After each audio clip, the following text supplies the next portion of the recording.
مسلم شریف میں حدیث مبارکہ ہے، حضرت ابو ہریرہ رضی اللہ تعالی عنہ بیان فرماتے ہیں، رسول اللہ صلی اللہ علیہ وسلم نے صحابہ اکرام رضی اللہ تعالی عنہم سے فرمایا، کیا تم جانتے ہو کہ غیبت کیا ہے؟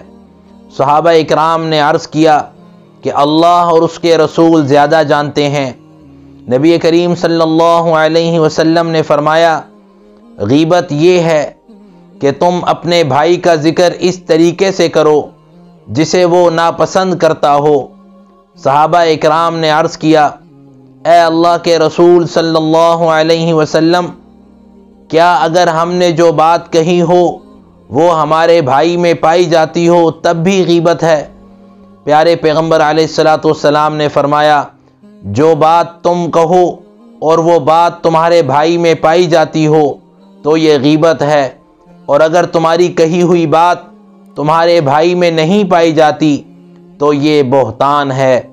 اس حدیث مبارکہ میں غیبت اور بہتان کا مفہوم بالکل واضح ہو جاتا ہے۔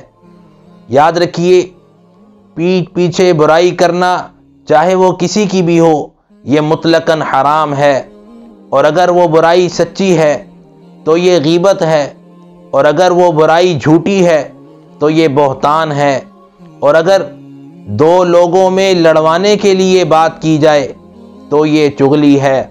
اللہ تبارک و تعالی ہم سب کو ان تینوں باتوں سے خود بھی بچنے کی اور اعزاء و قریب دوست احباب تک یہ پیغام پہنچا کر انہیں بھی ان برائیوں سے بچانے کی توفیق عطا فرمائے، اور ہم سب کو دنیا اور آخرت کی تمام بھلائیاں عطا فرمائے۔